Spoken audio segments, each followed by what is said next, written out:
So ayan, good morning mga katraps, panibagong araw at panibagong vlog na naman tayo. Ayan, dito nga tayo sa bukid, nakakainin ko yung mga aso. Ayan. Ay.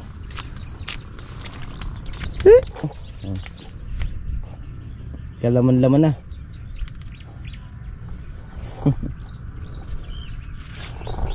Pakainin ko muna sila mga katraps. Punta tayo dun sa kabila, sa Lucky Farm.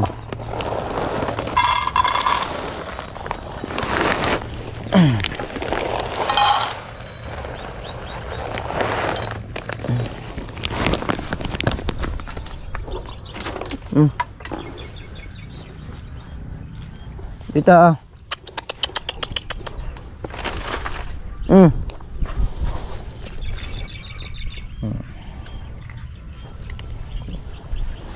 Talagyan ko sila ng umin. So ayan, nagawin na tayo dito sa Lucky Farm at wala pa nga sila. Alas 8 na ng umaga. So hindi ko alam kung may buyer ba na darating ngayon. Masama ng pakiramdam ko, pero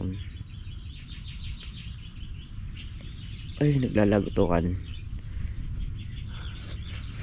Hindi ko alam kung nakakuha ang buyer, pero pag di sila nakakuha, tayo kukuha.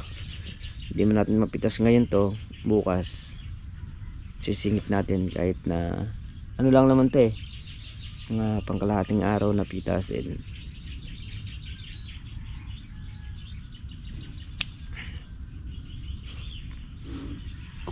Dahil nakabawas na rin kami ng isang bag. So totally hindi pa naman may hinog yung mga bunga nito. Ang kuwang ko rito yung presyo. Yung presyo medyo mababa ngayon ang presyo ng kalamansi. Hindi kagaya dati mataas. Ngayon talagang medyo mababa. Hindi ko alam kung nasa 600 lang o 650 ba. Ayan. Tapos isasabay na rin pitasin bukas yung mga sili, no?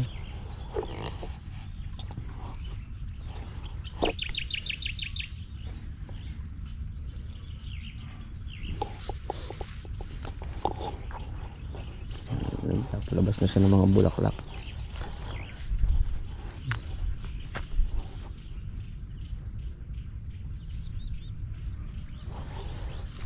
Naparin tao sa balag.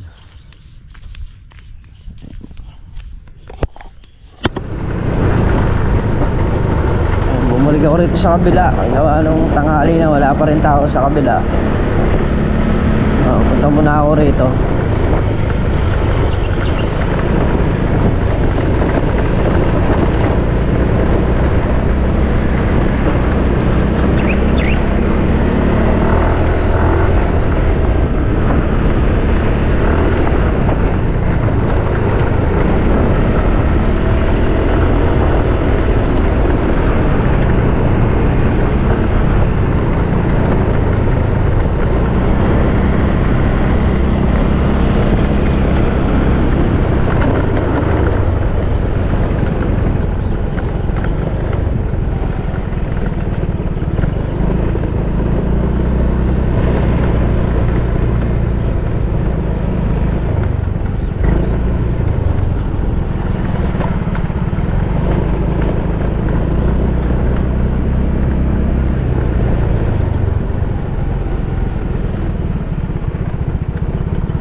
Nakabili na nga pala ako ng nakabili na ako ng panabas.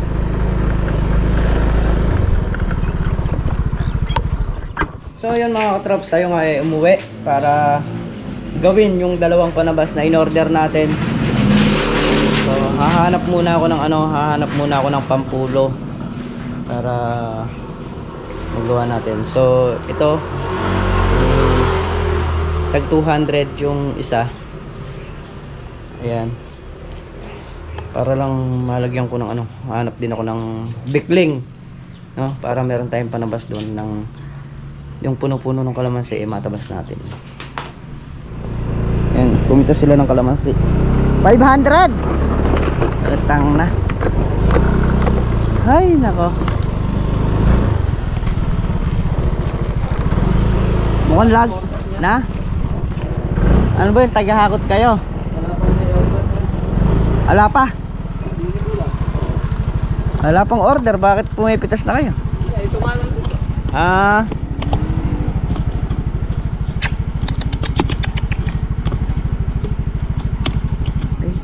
Ayun o, busy si Mantiaga. Uy, ano ba yan? Hello! Aray! Bantay ng tindahan.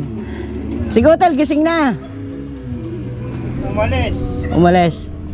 May tournament daw ata sa... Ay, oo, may tournament sa ano, Kabanatuan nga pala ngayon. Nakalight mga kotse. Oo. May tournament nga pala. Mahanap ako ng pamuluhan. Panabas. Oo, titingin ako rin kala Kuya Jeff, baka meron doon. Hindi kita... Kami pandi ni Kuya Raul, may bayong binyan. Ay, oo. Oo nga pala. May pagtaga ka sana. Bayogin yung nandyan. Wala ka bang gulok dyan? Ay, titingnan ko kay Ambi. Oo, pwede. Kay pare Ambi. Oo nga pala, meron nga palang bayog doon, no? Oo, pwede na yun.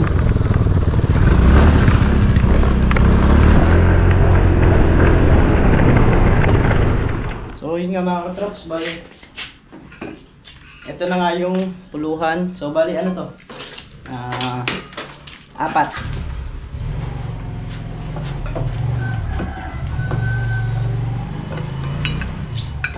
Yung iba, ano? Ito naman, yung bakal na hawak natin, gagawin natin ano to, bigling, kagaya nito.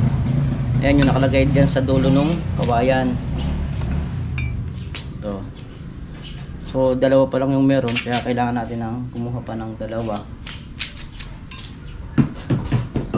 Ito naman, ano pa lang yung naman yung panabas natin, dalawa lang, kaya lang iba yung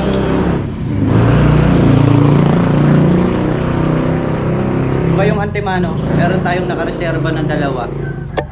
So, kulang pa kasi yung panabas. Sa tutusin, dapat makakuha ako ng mga 4 na panabas. Kanina, ayan, nakakuha nga tayo ng dalawa. Kaya, sasalpak na natin dito.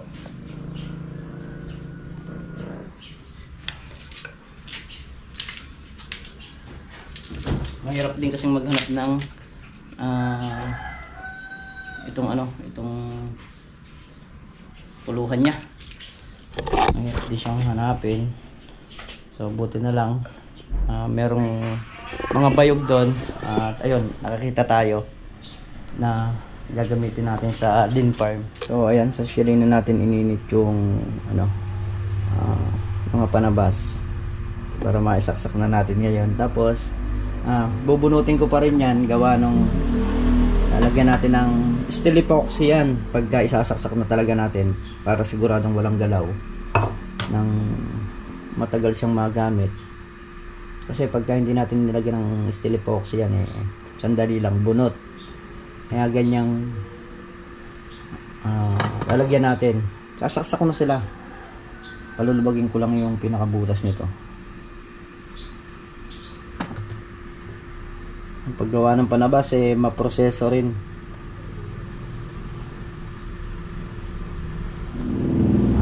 So yun mga katrops, bali ang ating sinasalpak malaki pa yung pagkakatabas nung kanyang pinakabuntot. Ayan dapat na tong magkabilang dulo na to, so may bikling. Bubunutin ulit natin yan para manipisa natin to. Tapos sasagad natin. Be! Ano kulang? May grinder ka ba ron? May grinder ka rin sa'yo? Oo. Ano kulang? Malaki yung ano? Malalaki rin? Oo. Akan. Mainit? Oo nga. Anong bahala na? Dali mo to.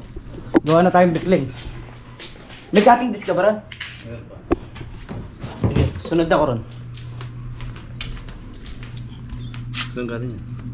Kay Kuya Elmer. Humingi ng 2 piraso. Sige ka ako. Teka, saan mo pumunta pa ako, Ibayo? Andun yung grinder eh. Ayun. So, ayun, dinala na. At tatabasin na rin yun. Inipisan. Oo. So, ayun mga katrops. Punta na tayo ron. Tingnan natin yung yung panabas. Balik na tayo sa bukid. Dahil yun yung panabas kaninang pinadala ko. Pupuntahan natin. Bali naimbitahan kasi ako ng isang pamangking ko. Bali nasa Angeles siya ngayon. So ang problema, hindi tayo maka-attend. Hindi na tayo nagpunta. So anong ito, kasi ko muna yung gagamitin sa bukid.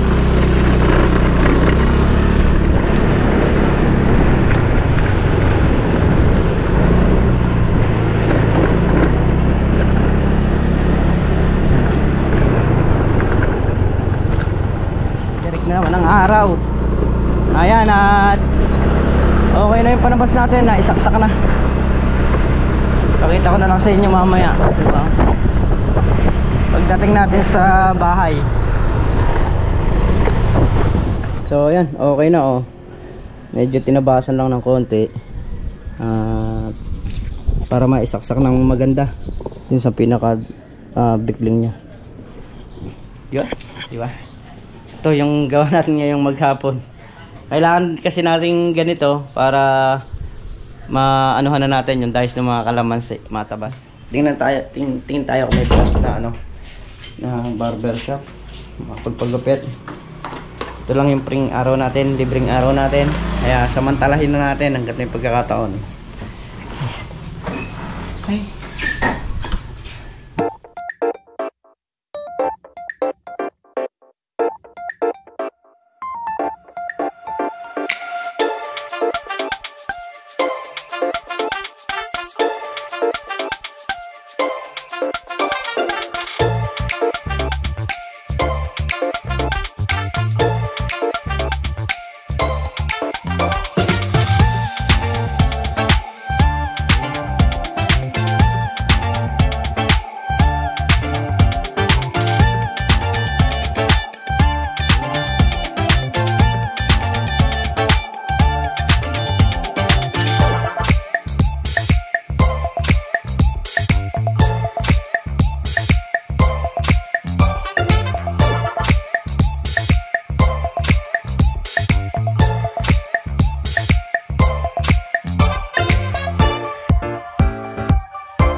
Semi-calvo ang gupit natin para press ko ng bagya. So ayun mga katrops, at muli po bus po ako nagpapasalamat sa inyong lahat. So ito muna po yung ating simpleng video, paggawa nga po ng ating mga panabas para sa Lean Farm. At sa lahat po, lubos po ako nagpapasalamat at hindi po kayo nagsasawa sa bawat video yung ina-upload natin. Ayan, sa araw-araw. So, andyan pa rin po kayo, kaya po salamat ng marami sa lahat. Mag-iingat po ang lahat mga katrops.